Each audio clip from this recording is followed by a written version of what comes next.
It's like this. Here's my last little bit.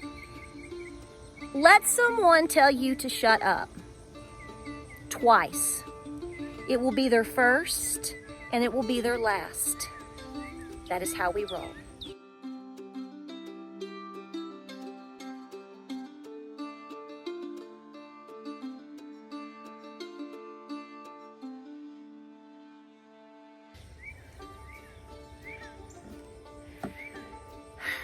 So, good morning. How are you today? Good morning, children. So, good morning, friends. Welcome to Appalachia's Homestead. I thought I would splurge today and have a cup of coffee with your Cherokee syllabary today. Hawa. And I want to talk to you about a few things, but thank you for your responses to my live streams yesterday. You know, you can really tell that people are on edge. I mean, am I on edge? Well, I'm always on edge. So that's the world I live in. You know, you don't get up and decide to change your life and completely, you know, start doing this one day and you're not a little bit on edge. So we're going to talk about something pertaining to that, which I think you need to pay attention to because it's for your own safety. But I do want to talk to you about something that I don't think a lot of you know. As you know, as far as conversations with me, if you live in the South, particularly in this area, your tomatoes practically fight blight every single year. And this year it's come on a little bit earlier because of the humidity.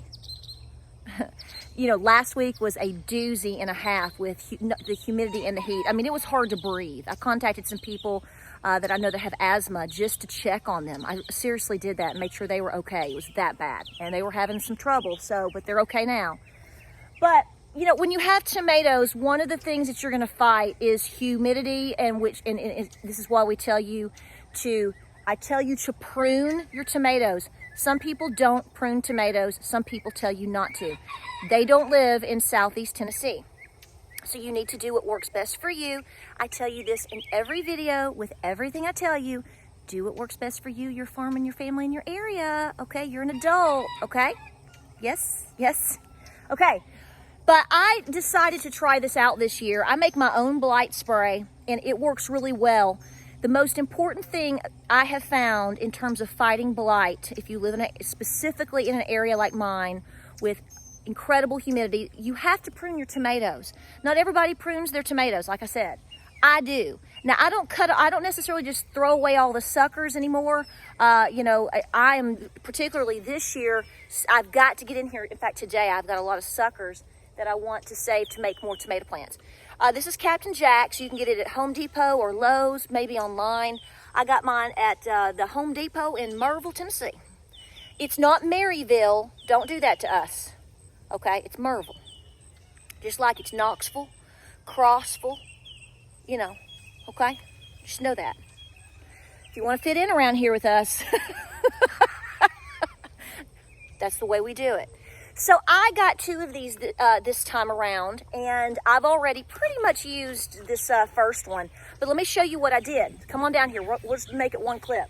So this whole double row right here the other day, I pruned and clipped out the bottom first. It was in my video. You saw some yellowing. Yes. You saw some spotting. Yes. I was like, ooh, it gave me EBGBs. Took all of it out, and I'm going to check them again here in a little bit. But I got probably 99% of it out that I could find. And I made sure that I've pulled them up, clipped them up. I've been hand watering. Everybody is asking me, how in the world are you keeping up with all this watering? Where I can run my sprinkler early in the morning, I am. And the rest of it, I water by hand. You can get a dripping system if you want. Whatever you want to do. I have my aqua cones because you don't water your tomatoes from the top. You cannot do that. So there's no tomatoes over there. These are some beans and some zucchini I'm trying to save. More cosmos that I've planted. So I'm hitting them with a little bit of water right now early before the sun hits, and I'm done. But all of this over here in a few minutes will be done by hand. I'm not joking. Guys, I don't mean to sound mean to you or sound like a smart aleck. You know, some people just can't handle me telling you. It's called, you just get on out there and water them plants, baby. This is how Mamaw did it. Okay, drag the hose up, pour it in, however you need to do it. I do it with these because number one, I have the fencing up to keep the rabbits out, which has been continuing to work. And like I said, I have the, can you see right over there? I have the aqua cones. So I pour the water in there. Plus, if I put a fertilizer in here or if I add anything to my plants, I can do that through the aqua cones. So that should answer that. But the Captain Jack, so if you think you're having a blight issue, the first thing that you need to do is you have to get in the garden and you have to cut that stuff out. You may lose half of your tomato plant if you wait. I've got one that's back over in here. I don't like the way that it's looking. I'm probably just going to pull the whole thing because I don't want to sacrifice everything else in here for one tomato plant. That's not worth it. That's why you try to plant just a little bit extra to spare you that trouble. Okay, but I'm telling you right now, if you're having trouble with blight, be aggressive. You have to be very aggressive. You have to knock it out. But this was like $9.97. Let me tell you, I have treated this area twice, 2 evenings. Spray it down. Okay, spray them down from the bottom up. Spray them. I do it about 8 p.m. You do not want to do this when it's bright day. You know, the sun is in full force. You want to do it. You like to water in the mornings if possible, and then you want to do any of your treatments in the evening before the sun sets. Okay, so you don't burn the plant. You don't burn the leaves. Okay, that's by design. So I've done that. I've pruned through here and I've treated this area once. So actually I've gone through twice and once with one situation, and I believe I have 42 or 44 tomato plants being treated that many times. So if you want to just grab some, if you're at the Home Depot or Lowe's, this is great stuff. These are great products. No, I'm not being paid to tell you that. I'm just telling you what I think. So I zoomed in on that. You can see that even on the bottom, I know this looks a little bit weird, guys, because I've zoomed in, but you can see right there that I had a few spots on that, but I'm treating it. I got all the foliage off. I see actually like one right now I need to grab. You have to keep going back and checking. But I don't know about you, but are you not seeing fried green tomatoes? Have you made my fried green tomatoes? I'll link the video below. If you're going to continue to threaten to lose my channel, unsubscribe to me because I, told it like it was yesterday, you're going to miss out on a lot of good things. Fried green tomatoes might be it. So here's the thing. I don't like to, okay, wait. Warning. Warning. I might tell you some truth and I might hurt your feelings. I might scare you. Warning. I may start doing that. Is that okay? Would that work? Warning. So listen, I had about 3. It was 3.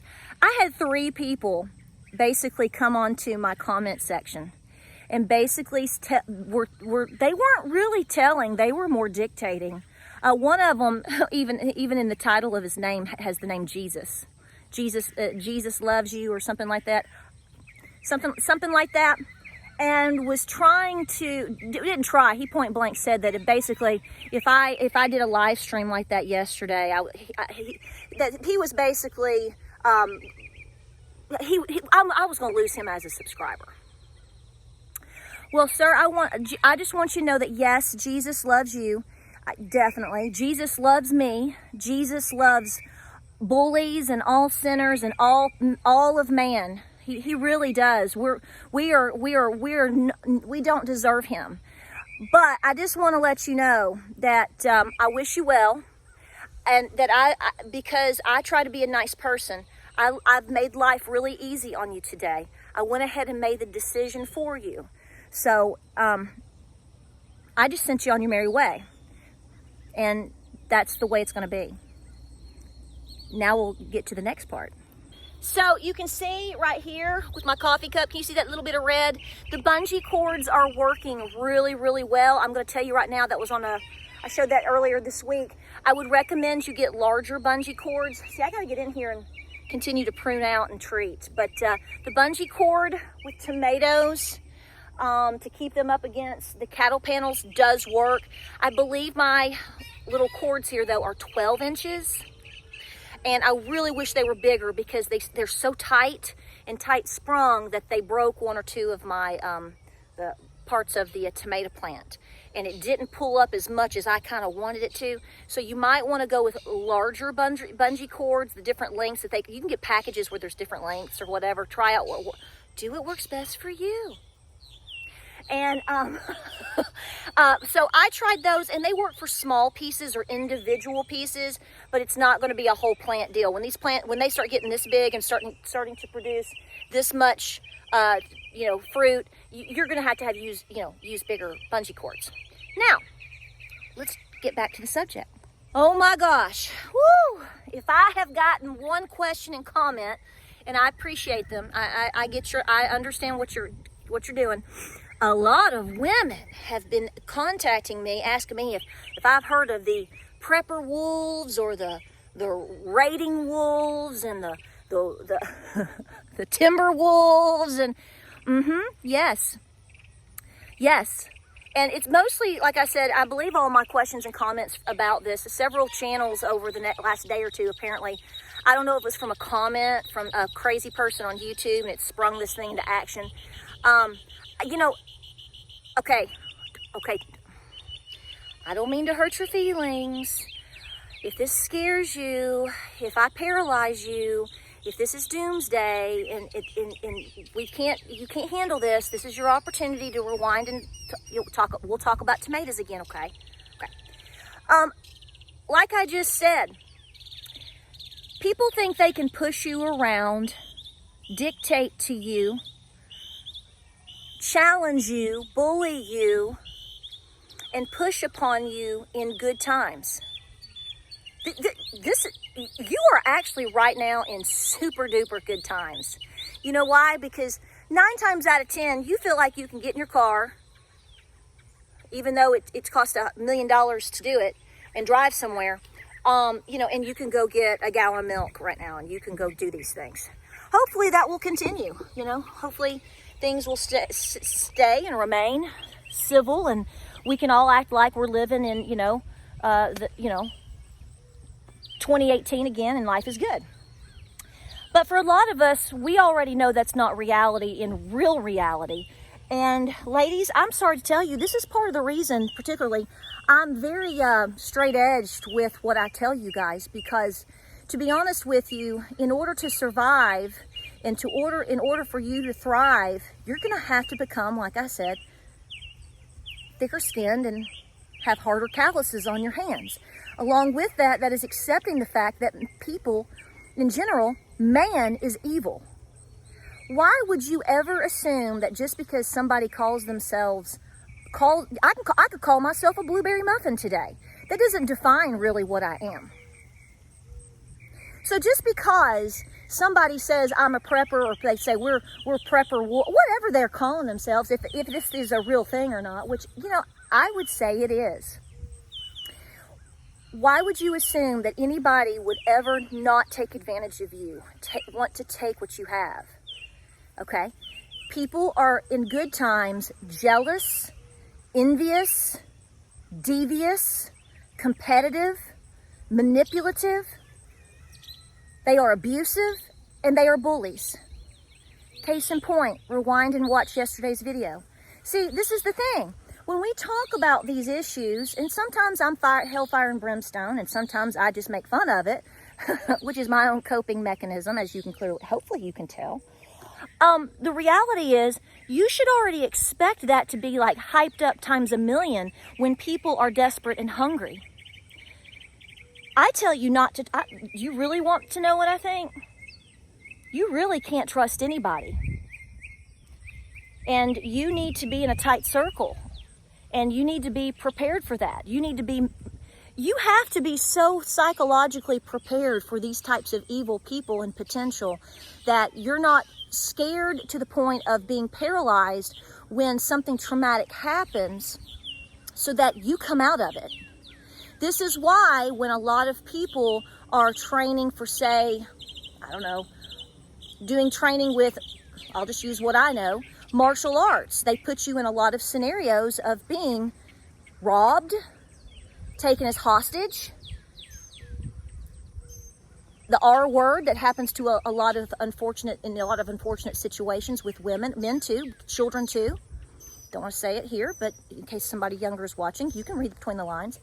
They put you in these traumatic training situations so that you have a chance of responding when it actually potentially does happen. Okay? That's why we talk about a lot of scary things, and should be right now. It's not just because that's the topic of the day or because I don't have content. Like I can't come up with something today to show you how to can. It's because these conversations need to happen. Okay? Okay? So if you can watch YouTube and you can see people in the same genre be ugly to each other and be nosy and competitive and bashing and all of these things, and we're supposed to be this, you know, all-knowing, all-encompassing, loving group of people, you know, you really should think beyond the scope of the situation, or if Patera's just got a temper, or if somebody's been a meanie-weenie. You need to understand that, number one, all men, mankind, is evil. Without God and without Jesus, and sticking with that, we default to being kind of nasty. I don't think most people have been tested in the realms of understanding what hungry, desperate, dirty, mean people will do to you in hard times. I heard someone try to challenge whether or not if we went into a depression right now, if it would actually be any worse than 1929. Well, the fact is we have a larger population now. I'd say we've had a serious breakdown of a lot of moral values. Most people don't have enough sense or skill sets to fight their way out of a wet paper bag, which will make them in turn more desperate. So you do the odds and math on that. I'm not doing that for people anymore. If they can't come to that, tell it, sister. If they can't come to that conclusion on their own, I can't help that. I can't help that. So do I think that you could be, do I think these type of predators exist? They're walking around you every single day. They're walking around every single one of us every single day. Either they're smart, they're not desperate enough to act, they're smart enough to hide in the shadows, or you're just too clueless and dumb to know what's going on. I said that. I'm not calling out you as an individual person as being stupid. Don't get offended and get your feelings hurt. But, you know, kind of, yeah, get your feelings hurt, because you should go, I hadn't thought about it that way. You know, talking to somebody like the way that I am is not because I think I know everything. No, I don't. But I know there's a lot of bad people, and I know there's a lot of bad potential. And if this scares you and you can't handle it and you need to go watch butterflies, you know, on daffodils today, well, then that's fine. I hope you never face the scenario that I'm talking about. I hope that you think about the safety of yourself, the safety of your family and your home.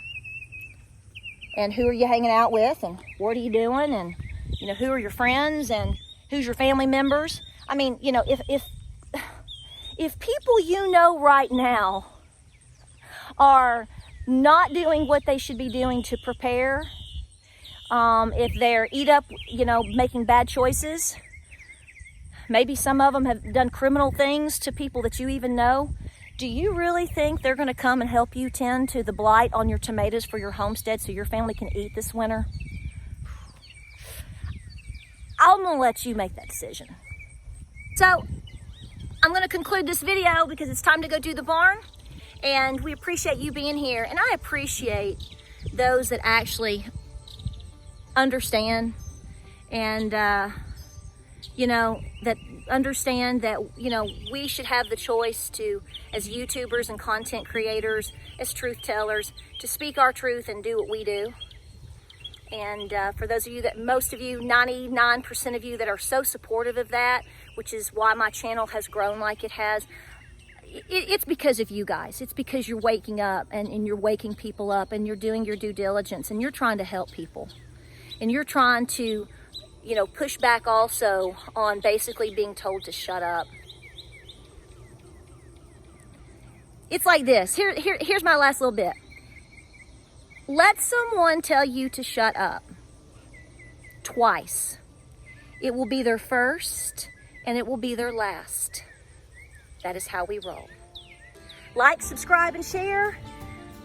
We got a lot to do. Lots of bounty. Looking good. Y'all have a wonderful morning, and we will see you on the next video.